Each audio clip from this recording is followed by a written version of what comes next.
Corintios 3:18, todo el mundo la va a leer conmigo para que nos ubiquemos en donde estamos. Dice el versículo 18, por tanto, nosotros todos mirando a cara descubierta como en un espejo la gloria del Señor, somos transformados de gloria en la misma imagen como por el Espíritu del Señor. Amén. Paramos ahí. Paro ahí para que usted recuerde algo de lo que yo dije la semana pasada. Primero, el Evangelio de Jesucristo no solamente es salvación, es transformación. Diga, transformación. El Evangelio tiene que ver con un cambio de vida.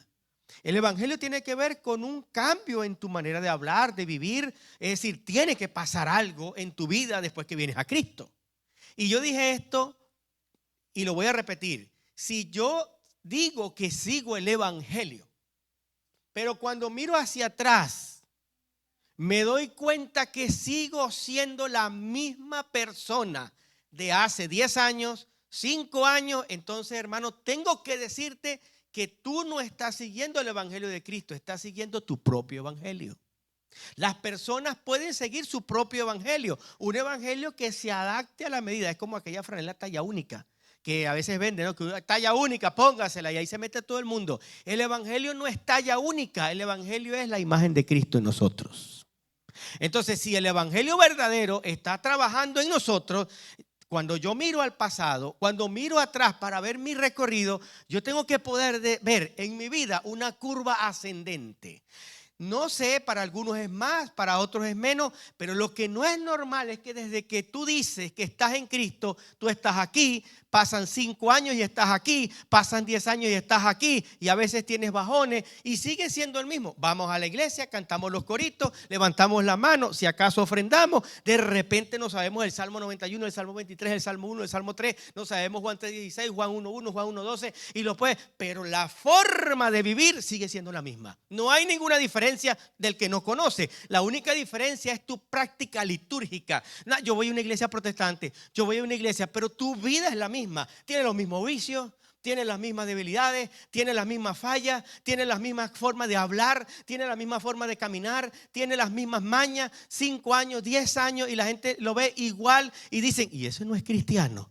Y la gente dice, sí, él va a la iglesia. Ay, pero ese señor sí es grosero, ese señor sí es mentiroso, esa señora sí pelea en el trabajo, esa señora y ese señor va a la iglesia. Ay, yo lo vi con la vecina en estos días saliendo de una discoteca y él no está casado, pero él va a la iglesia. Y resulta que esa persona tiene años padeciendo el mismo perfil. Quiero decir que algo está mal y ese algo lo tenemos que corregir, porque si Jesucristo nos salvó para ir al cielo, amén, somos salvos, dígame, soy salvo, amén, tengo a Cristo, pero te salvó para transformarte, porque dice la Biblia, porque no me avergüenzo del Evangelio, porque es poder, grite conmigo, poder de Dios para salvación al que cree. Es decir, el Evangelio tiene un poder para cambiar al que se rinde a la obra de la cruz.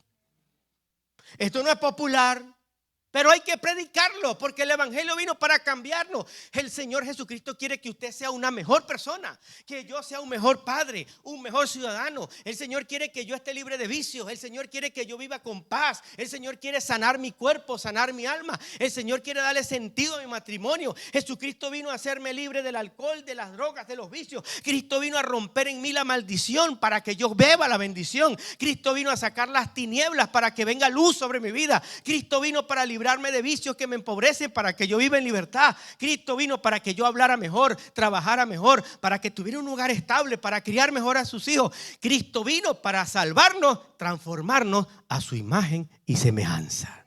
Eso es transformación, diga transformación. Pero si no está pasando eso, estamos perdiendo la gasolina y el viaje y nos engañamos a nosotros mismos. Y usted va a decir, pastor, pero yo fui bautizado. Gloria a Dios. ¿Cuáles son tus frutos? ¿Cuáles son tus frutos? ¿Cuáles son los míos? No, pues yo voy a la iglesia hace 10 años. Sí, pero sigues diciendo groserías igualito. Sigues siendo pícaro igualito.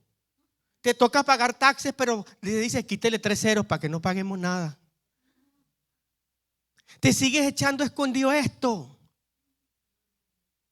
Te sigues de vez en cuando para dormir, pastor. Te sabe que con eso se duerme mejor. Oiga, el Señor nos ama con nuestros errores. Claro que sí. Hablé del hijo pródigo. ¿Cuántos se acuerdan? Digan amén.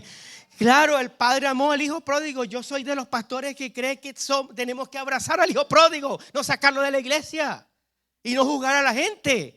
El hijo pródigo vino y el papá lo abrazó y lo besó en el cuello con todo el mal olor que tenía. No se echó desodorante, no se había bañado, olía a cochino y estaba todo pecado. Pero el papá lo besó. Pero hay algo que yo mencioné. Antes de ese beso, antes de ese abrazo, el hijo pródigo dijo: me arrepentiré, me iré a mi padre y le pediré perdón. Porque el evangelio que transforma pide arrepentimiento. Repito, el evangelio que transforma pide arrepentimiento. Y no podemos usar el amor de Dios como un comodín, como se está usando ahora, para usar el amor de Dios como el comodín para todos los fracasos que tenemos en la vida. Dios me conoce y me ama como soy. Por eso sigo haciendo lo malo, porque Dios me sabe perdonar, porque Él me ama tanto. El evangelio es arrepentimiento. El hijo pródigo se paró y dijo: ¿qué hago yo aquí? Iré a donde papá, le pediré perdón y le diré: Padre, he pecado contra ti y contra el cielo. Y luego vino el abrazo. Pero además no solamente vino el abrazo, después el papá le dijo: sí, lo besó y no lo dejó igual.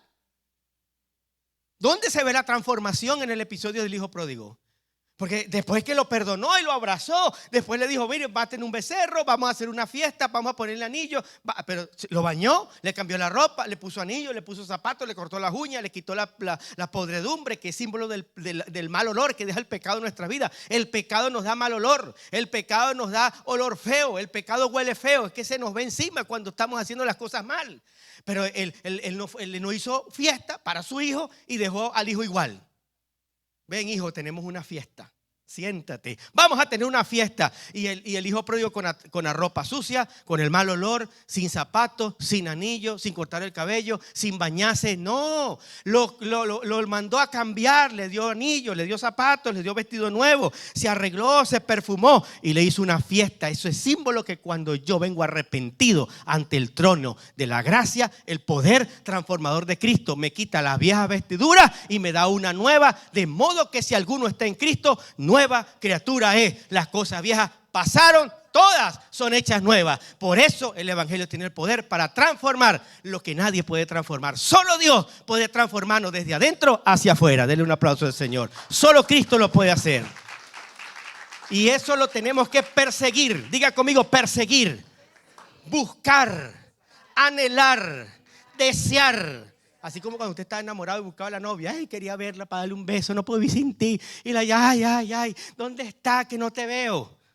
Usted tiene que anhelar al Espíritu Santo. Yo tengo que anhelar al Señor. Yo tengo que anhelar la palabra. Los amigos no te van a llenar el corazón. El mundo no va a llenar tu corazón. Los cantantes mundanos no te van a llenar el corazón. El mundo tampoco. Las pasiones de este mundo, las comidas, los viajes pueden ser entretenidos. Somos seres humanos y necesitamos divertir nuestros sentidos. Pero eso pasa y lo único que queda en nuestra vida es el amor de Dios para siempre. Y es el único que nos puede transformar, renovar y llenar y darnos propósito en este planeta Tierra. Gloria a Jesús. Pero yo tengo que anhelar ese cambio. Usted no ve la historia del hijo pródigo, que el papá salió y dijo: iré por mi hijo y me inmolaré. No, el hijo fue al padre, no el padre fue al hijo, porque ya Cristo vino a la tierra. Somos nosotros los que tenemos que buscarlo a él. Pero la gente cree que Dios, el padre lo estaba esperando. Eso sí, lo estaba esperando, siempre lo estuvo esperando, con los brazos abiertos. Pero el hijo se movió y lo buscó y se arrepintió. Dígale a alguien a su lado, dígale: ¿qué estás esperando? ¿Qué estás esperando? A lo mejor usted va a decir ahorita: yo no soy un hijo pródigo. Pastor, no te equivoques, ya te voy a predicar lo que viene. Ahora, ¿cómo podemos ser transformados? Número 1, la semana pasada esta fue la introducción. Dice el versículo, ahora mire el versículo 18. Vaya a lo que leímos. Por tanto, nosotros todos, mirando a cara descubierta. Yo leí otra versión que dice, ahí está: por eso todos nosotros, con el rostro descubierto, contemplando en un espejo la gloria del Señor. Pusimos un espejo aquí, pusimos la cruz y hablamos de la palabra, diga conmigo, contemplar. Y hablé que es contemplar. No se trata de mirar, contemplar es algo que uno se queda viendo. Hay que ponerle tiempo, disciplina y compromiso a la búsqueda del Espíritu Santo. Eso ya lo hablé. Pero vamos a tocar hoy el segundo punto. Usted lee con atención, habla la palabra clave y es contemplar, pero hoy quiero que miren, porque ahí hay 4 claves en ese verso. Dice, por eso todos nosotros, sin el velo que nos cubría la cara. Diga conmigo, sin el velo. Ahí hay otra clave. En esta versión dice, por tanto nosotros todos mirando a cara descubierta. Y hoy titulé, el punto de hoy es cara a cara. Diga conmigo, cara a cara. ¿Por qué Pablo menciona esto de un velo? ¿Por qué? Dice, por tanto nosotros todos mirando como en un espejo la gloria de Dios somos transformados. Pero más arriba, él viene hablando en el versículo 14. En el versículo 14 dice, pero el entendimiento de ellos se embotó, porque hasta el día de hoy, cuando leen el antiguo pacto, les queda el mismo velo no descubierto, el cual por Cristo es quitado. Me gusta. Y aún hasta el día de hoy, cuando se lee a Moisés, el velo está puesto sobre el corazón de ellos. Pero cuando se conviertan al Señor, el velo se quitará. Diga, se quitará. Porque el Señor es el Espíritu, y donde está el Espíritu del Señor, allí hay libertad. Este verso se ha utilizado mucho en la jerga cristiana para dar una base a que todo lo que pasa en la iglesia viene del Espíritu Santo. El Espíritu Santo es libertad, es libertad, es libertad. Entonces haga usted, tírala. No, el pastor tiró un matero y tiró aceite y tiró agua y tiró el púlpito y todo el mundo se cayó para el piso, y es porque el Espíritu Santo es libertad. El contexto de la libertad de aquí habla es que ya usted no va a ver al Señor a través de un velo, sino que ahora lo puede ver cara a cara, porque Cristo te liberó con su sangre para que te acerques a Jesús cara a cara, sin limitación, y tu vida y la mía sean transformados. Esta libertad no habla de desorden, esta libertad habla de transformación. Entonces, escuche esto. Pablo contrasta el rostro cubierto de Moisés con el rostro descubierto de los creyentes. Esta palabra, el velo descubierto, tiene que ver con algo que está desenmascarado. Voy a explicar esto rapidito. En Éxodo 34, 33, 35, Moisés dice se cubría para que el pueblo no viera el resplandor de la gloria de Dios que se desvanecía. Pablo menciona a Moisés. ¿Por qué? Pásame el trapo. Le voy a explicar algo, o a recordar, porque algunos de ustedes ya saben. La Biblia dice que Moisés hablaba cara a cara con Dios. Y cada vez que se metía a hablar con Dios, él venía resplandeciente, se iluminaba. Yo no sé si Lemuel me puede iluminar. ¿Lemuel se fue? Bueno, se iluminaba cuando salía de la presencia de Dios, porque la presencia de Dios iba solo Moisés. Diga conmigo, solo Moisés. Entonces Moisés iba a la presencia de Dios, buscaba al Señor, caía la gloria chequina, la gloria manifestada, se iluminaba, y la gente, cuando él salía a hablar con ellos, les daba miedo, porque ellos estaban en pecado, y donde está la gloria no puede estar el pecado, y ellos tenían miedo de morir. Entonces Moisés se puso un velo, algo así, para que no le vieran la cara. Hermanos míos, el Señor me da una palabra para ustedes. Y empezaba Moisés a darle la palabra de Dios, y él tenía el velo. La gente no podía ver la cara de él, porque ellos se aterraban. Y además Moisés se tapaba, porque ese rostro resplandeciente poco a poco se iba apagando, y no querían que se viera cómo esa luz se iba apagando, porque recuerden que esa fue la gloria primera, y esa gloria no fue perfecta 100%. Moisés venía resplandeciente, pero luego esa luz iba bajando y se ponían el velo para que no se pudiera detallar ese desvanecimiento, pero la gente seguía escuchando la palabra. Pero Moisés no podía ver el rostro, ni ellos podían ver a Moisés, porque no podían soportar la gloria de Dios que estaba en él. Así era en la antigüedad. A ese velo es que se refiere. Ahora bien, vámonos al momento de la crucifixión. En el templo había el lugar santo, los atrios, el lugar santo y el lugar santísimo. El lugar santísimo era donde estaba la presencia de Dios. Nadie podía entrar a la presencia de Dios, nadie. Solamente un sacerdote una vez al año. Pero esa presencia de Dios, ese lugar estaba protegido con un velo.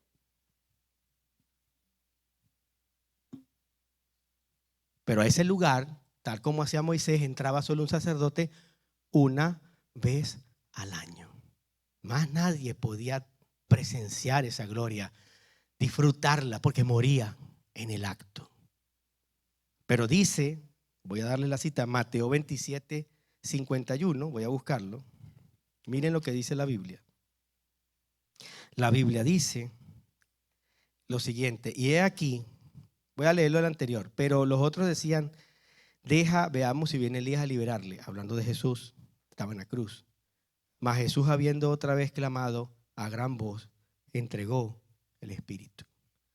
Y he aquí, el velo del templo se rasgó en dos, de arriba hacia abajo, y la tierra tembló, y las rocas se partieron, y se abrieron los sepulcros, y muchos cuerpos de santos que habían dormido se levantaron, y saliendo de los sepulcros después de la resurrección de él, vinieron a la santa ciudad y aparecieron a muchos. Luego que Cristo muere, hay un poder que se libera tan poderoso que fue capaz de ese velo que era símbolo de la separación que había de Dios y el hombre. Se rompió, dice la Biblia con detalle, ¿de dónde? De arriba hacia abajo, para que nos quedara claro que no fue la fuerza humana, sino que fue sobrenatural, porque aquel velo tenía un grosor de algunos metros, para que usted sepa, no era una tela como esta. Ningún ser humano podía romper ese velo. Aún si lo hubiesen intentado, 10 hombres por aquí y 10 hombres por allá, lo hubiesen alado de punta y punta. ¿Desde dónde? Eso era lo que trataba de hacer la ley, pero la ley nunca lo logró. El esfuerzo humano nunca logró que nos acercáramos a Dios. Bendito sea Jesucristo, que luego que muere, Él mismo desde el cielo, el Dios Todopoderoso, dijo: yo abro el camino, yo soy el camino, yo soy la verdad y yo soy la vida. Nadie viene al Padre sino por mí. Y el velo se rasgó para que tú y yo tuviéramos acceso a la presencia del Señor y lo viéramos cara a cara, sin interferencia. Y esa gloria reflejada en nosotros nos transforma de gloria en gloria, de poder en poder, de menos a más, de pecado a santidad, de oscuridad a luz, de debilidad a fortaleza, no por nuestra fuerza, sino por la gracia de Cristo. Si va a aplaudir, aplaudirá a Jesús, al Señor que quitó el velo para que ahora yo no tenga que, porque si no, entonces yo tuviera que estar predicando aquí así. Busquen Éxodo 33, aleluya, hermano. No tenemos que vivir una vida cristiana con velos, porque podemos ver, cada uno de ustedes tiene derecho por el nombre de Jesús y la sangre de Cristo a hablar con el Padre, a orar con Papá Dios, a conectarse con Dios, a alabar al Señor en su casa, porque el Señor te escucha y lo más hermoso es que Él puede verte ahora cara a cara y tú verlo cara a cara cuando te acercas a Él. Y cuando yo hago eso es que ocurre en mi vida la transformación que no viene de los hombres, sino viene por el poder del Espíritu Santo. Abrace a alguien y dígale: ya no te veo igual. Dígale: ya no te ves igual. No, ya no te ves igual. Pablo explica que el velo simboliza varias cosas. Atención, que voy a leer varias cosas. Primero, el velo significa dureza de corazón. Pero hermano, hay un problema. El velo del templo lo rasgó y lo quitó ¿quién? Pero resulta que Pablo alertaba de un velo que a veces nosotros todavía cargamos. Y ahí voy para la segunda parte. Porque una cosa es que el velo ya se rasgó. Otra cosa es que yo cargue el velo encima. Ese velo puede ser la dureza de corazón. Versículo 14 lo dice. Otro punto es la falta de entendimiento espiritual, puede simbolizar. Leo la Biblia, pero no tiene que ver nada conmigo. Y si tiene que ver, la ignoro. Pero el versículo 16 dice que Cristo quitó el velo, lo que acabo de explicar. Ahora bien, en Mateo 27, 51, el velo se rompió en dos cuando Jesús murió. Y eso simboliza acceso directo al lugar santísimo. ¿Cuántos dicen amén? Pero ahora quiero agregar otro punto que nos enseña esto. Esto nos mueve a otra verdad. Necesitamos eliminar las máscaras que usamos en la vida cristiana. Porque el velo no solamente significa una velo de trapo, de una cortina. El velo también tiene un significado del uso de las máscaras, donde yo me oculto detrás de algo para que no me vean y para tratar de esconderme ante Dios. ¿Qué es una máscara espiritual? En la Biblia el velo simboliza algo que cubre, que oculta o que disfraza. En la vida cristiana las máscaras son actitudes, apariencias o hábitos que usamos para ocultar nuestro verdadero yo ante Dios y ante los demás. ¿Cuáles son ejemplos de estas máscaras que tenemos que quitarnos? Y para eso Dios nos trajo esta tarde este mensaje. Número 1, la religiosidad externa. Esto es una máscara cristiana que muchos cristianos cargan encima. Es hacer obras para ser santos. Tú eres el más colaborador en la iglesia y el más buena gente, pero no es por amor, es porque quieres pagarle a Dios la salvación. Eso es religiosidad. Lo que yo hago lo tengo que hacer porque amo al Señor, no para ganarme su favor, porque ya yo tengo el favor de Dios por medio de Cristo. Y cuando yo no entiendo eso, entonces me pongo una máscara. Muy obrero, muy colaborador, pero lo que estoy buscando es aparentar santidad y tratar de ganarme el favor del Señor. Otra es hablar cristianés, lo puse así, pero con corazón lejos de Dios. Es decir, hablamos muy evangélico, pero nuestro corazón está por allá llegando a Canadá. Y yo conozco muchas, aquí en esta iglesia no hay, gloria a Dios, pero hay iglesias que yo conozco que sí. La manera de hablar.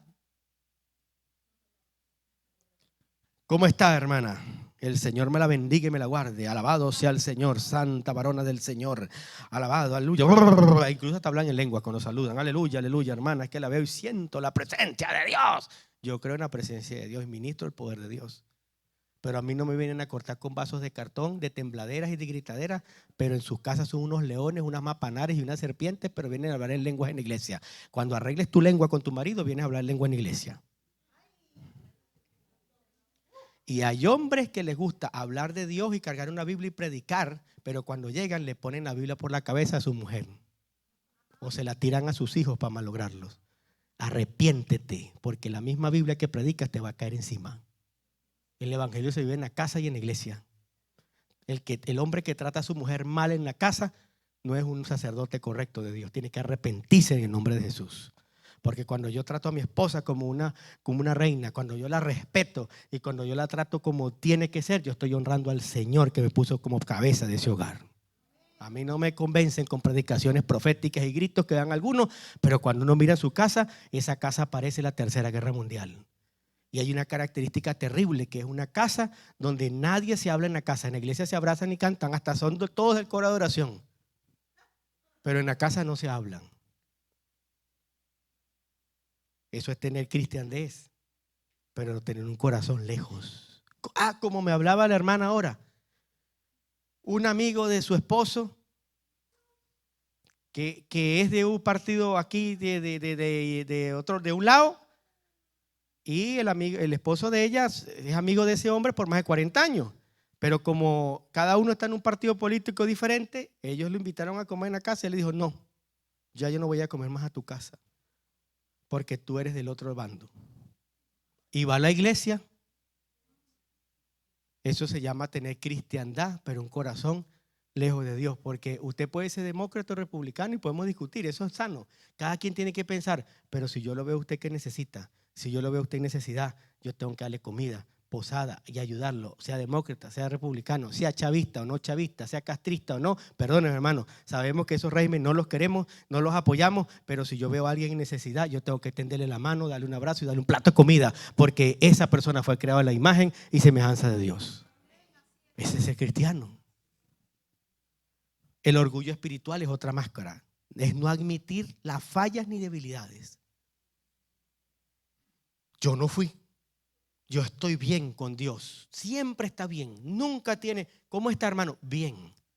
Estoy en una santidad extrema. Hasta las uñas reflejan la gloria de Dios. Están más negras que quién sabe qué. Orgullo espiritual es creer que somos mejores que otros.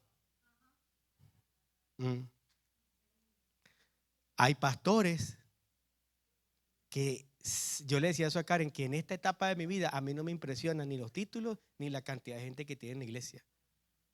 A lo mejor un día podamos ser más, si Dios quiere. Y yo estaría feliz que lleguemos a 200, 300. Amén. Yo amo el crecimiento. Pero mi vida no labra la cantidad de gente, como yo vivo, como yo trato a los demás. Entonces hay gente que cuando apenas tiene 100 ovejitas, especialmente en Florida, donde la iglesia no pasan de 80 personas, 100, cuando tiene 100 caminan así. Y ya no saludan, ya no hablan a la gente. Y quiere que le diga, es sabroso tener gente. Yo no es que he tenido mucha gente, pero nosotros llegamos a manejar 700 personas. Y eso se siente bien. ¿Sabe? Eso se siente rico. Tener tanta gente. 140 voluntarios teníamos en la iglesia. Pero eso no es todo. El todo en tu vida no son los números ni el dinero que manejas, es cómo tratas a los demás y cómo reconoces ante Dios tu humanidad y tu necesidad. Y yo practico, cada vez que voy a orar, lo que yo practico no es preparar tantas tonteras que voy a hablar en oración. Lo que yo practico en oración es arrodillarme y decirle al Señor cuánto lo necesito, cuánto he fallado y cuánto quisiera seguir haciendo más por Él. Y esa es mi oración principal. Yo estoy contento por lo que logramos, por ese reconocimiento, pero eso no me hace más. Eso es un paso de obediencia y de orden. Y sí, ahora somos reverendo. ¿Qué te sirve a ti que te llamen apóstol o reverendo, aunque yo no diga que no lo seas, si ni siquiera reconoces tus orgullos, no tratas bien a la gente y empezamos a ver la gente en la iglesia como un número más? Y más, los que dan más los tratamos mejor y los que dan menos, no. ¿Qué es eso? ¿Qué es ese show evangélico en las redes sociales? Hay gente que está manejando la iglesia por las redes sociales. Si la tendencia de las redes sociales es que la gente se ponga un gorro y una nariz de payaso, hasta el pastor se pone nariz de payaso y un gorro y dicen que lo hacen para ganar almas. No, lo que están es corriendo con el mundo. Nuestra cultura es la cultura del reino, no la cultura de este mundo. Usemos la cultura del reino para penetrar la cultura del mundo y sacar a las almas de las tinieblas a la luz de Cristo. Necesitamos ser humildes ante Dios. Otra máscara es miedo o vergüenza, ocultar el pecado por temor a juicio, no confesar ni pedir ayuda. Aquí muchas de las personas fallan. Génesis 3, 7 y 10 dice que Adán y Eva se escondieron. Diga conmigo, se escondieron.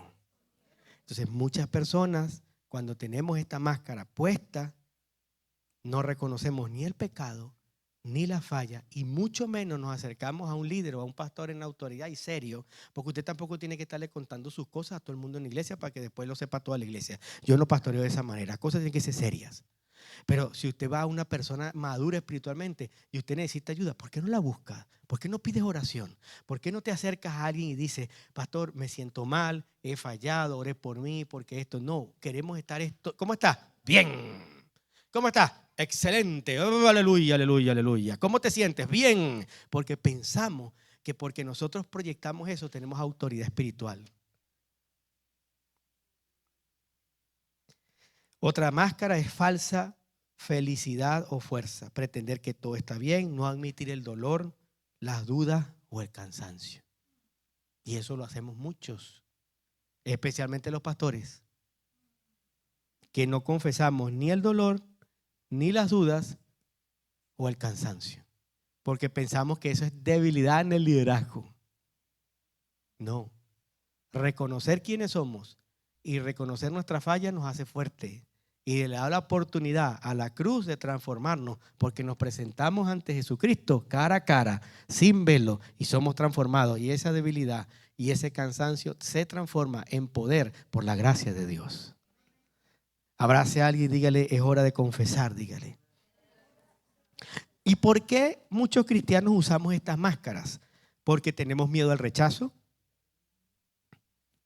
porque tenemos vergüenza de nuestras fallas, porque deseamos la aprobación humana. No le diga al pastor, no le diga al pastor, no le vaya a decir al pastor lo que yo le dije yo, porque si le dice, no me deja servir ahí en el sonido. No le vaya a decir yo, no le diga a nadie, porque si el pastor se entera me quita.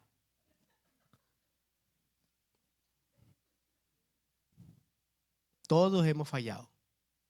Y aquí el que me diga que no, se está cayendo mentira. Todos hemos fallado en algún punto. Porque nos da vergüenza nuestras fallas. Y ocultar nuestras fallas y ponernos una máscara es ponernos el velo que Cristo ya nos quitó.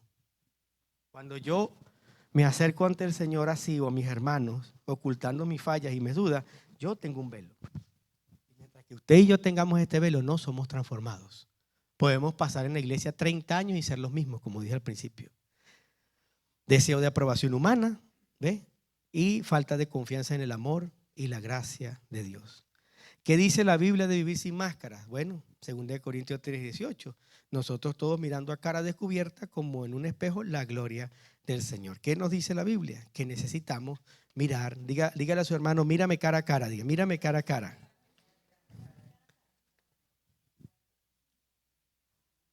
Me choca hablar con alguien que no mira a los ojos.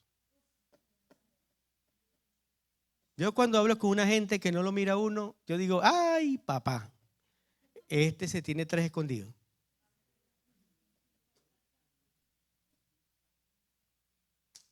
¿Qué podemos hacer, hermano? ¿Qué puedes hacer tú? ¿Qué puedo hacer yo? Número 1, debemos confesar nuestros pecados, claros delante de Dios.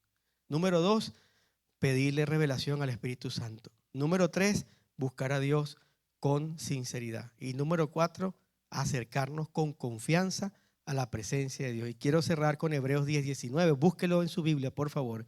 Hebreos 10:19. Y vamos a cerrar con este verso que es hermoso y que nos invita a quitarnos las máscaras, que nos invita a acercarnos con claridad al Señor. Dice, aquí está. Voy a leer desde el 19 al 22. Así que, hermanos, teniendo libertad para entrar en el lugar santísimo por la sangre de Jesús, por el camino nuevo y vivo que Él nos abrió a través del velo, esto es, de su carne, y teniendo un gran sacerdote sobre la casa de Dios, acerquémonos con corazón sincero, en plena certidumbre de fe, purificados los corazones de mala conciencia y lavados los cuerpos con agua pura. Amén. ¿Cuál es la palabra? Aquí hay mucho que decir, pero ¿cuál es la palabra clave aquí? Acerquémonos con un corazón sincero. Un corazón sincero es totalmente opuesto a alguien con una máscara. ¿Cuál es el problema de usar máscaras en tu vida? Que tarde o temprano se te va a caer y vas a quedar mal con Dios, con la iglesia, con tu esposa, con la gente que está. Porque las máscaras en la vida, tarde o temprano, se caen. El maquillaje que se usaba para teatro trataba de ocultar las heridas, pero no las sanaba. Pero a la larga, cualquier maquillaje que pueda enmascararme con el agua se diluye. Por eso después dice, y lavados los cuerpos con agua pura. Lavarnos los cuerpos con agua pura es someternos a la purificación de la palabra para que nos quite el maquillaje, la máscara tóxica que traemos del viejo Adán, para poder mirarnos en el espejo todos los días mejor y cada día parecernos más a nuestro querido y amado Señor Jesucristo. Y en la medida que nos miramos en este espejo y en esta imagen, va a cambiar nuestro matrimonio, va a cambiar nuestros hijos, va a cambiar la iglesia, va a cambiar mi finanza, va a cambiar mi servicio al Señor. Y lo más importante, voy a ser sano desde adentro hacia afuera. Un creyente enmascarado siempre estará enfermo en el alma. Un creyente que se atreve a mirar cara a cara a Jesús con sinceridad comienza un proceso de sanidad y transformación que solo la palabra de Dios puede dar.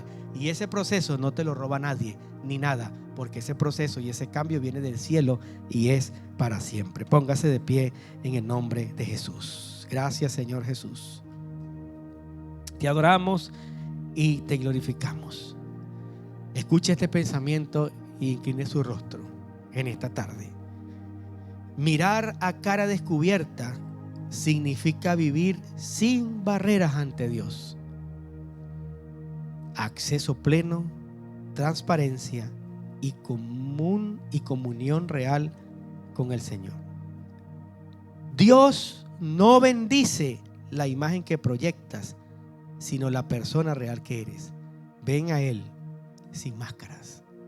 Vengamos, mejor dicho, porque yo tengo que meterme ahí con ustedes.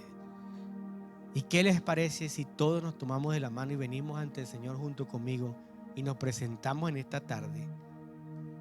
¿Cuál es? Cierra sus ojos y adora a Dios y le pregunto, ¿cuál es la máscara que usted no se había dado cuenta que tenía, que hoy tiene que dejar caer a tierra?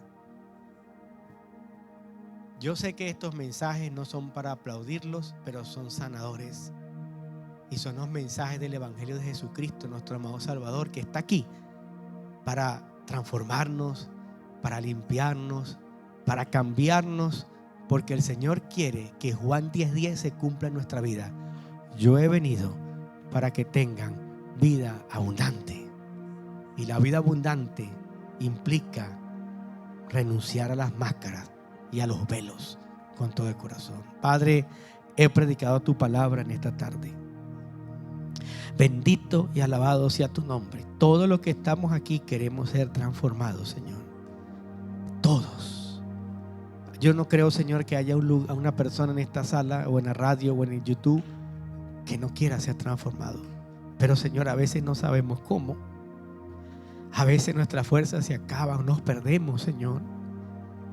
Pero hoy, Espíritu Santo que estás aquí, poderoso Espíritu Santo, que tu fuego transformador ahora queme las máscaras y los velos que nos hemos puesto por orgullo, por altivez o por descuido, o simplemente por nuestras debilidades humanas.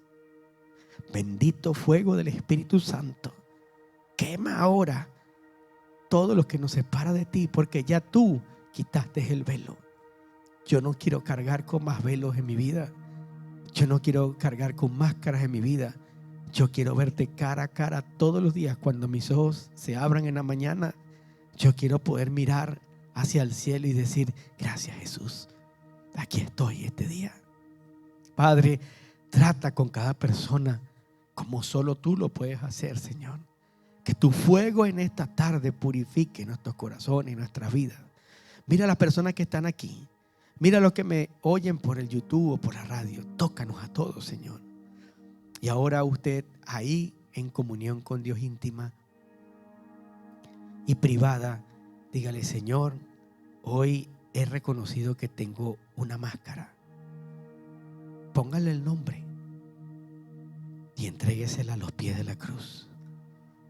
Si usted siente arrodillarse o sentarse o ahí de pie, pero entréguele esa área al Señor. Ahí donde usted está, Dios te trajo aquí para que te vayas ligerito, sin peso, sin carga. Esas máscaras, esos velos que el diablo ha puesto, hoy se queman por el fuego de Dios. Pero yo necesito que tú vengas ante el Señor con sinceridad y se la entregues. Y dile, Señor, no quiero usarlo más. Ya no lo necesito, porque tú me puedes ver cara a cara y no voy a perder la oportunidad en esta vida de disfrutar de tu presencia por cargar máscaras y velos que no me pertenecen. Esos velos, mi hermano, y esas máscaras no te pertenecen. Cristo las quitó en la cruz. Padre, tócanos como iglesia, como jóvenes, a los niños. Hoy damos un paso más a nuestra transformación, Señor. Queremos ser transformados por ti. Queremos más de ti. No podemos engañarte a ti. Y te necesitamos, Santo Espíritu de Dios. Te necesitamos en nuestra vida hoy. Sana los matrimonios. Salva a nuestros hijos, nuestras economías. Dale propósito a nuestros jóvenes, a nuestra vida, Señor. Que hoy por el fuego de Dios se quite todo miedo al rechazo, toda autoestima rota, toda débil autoestima sea fortalecida en la imagen de Cristo. Que el Señor arranque de tu vida los temores, los complejos, la inseguridad, el miedo, la duda. Se va en el nombre de Jesús. Y hoy creemos, Señor, que tú nos transformas a la imagen de tu Hijo. Bendito Cristo, gracias. Ponga la mano.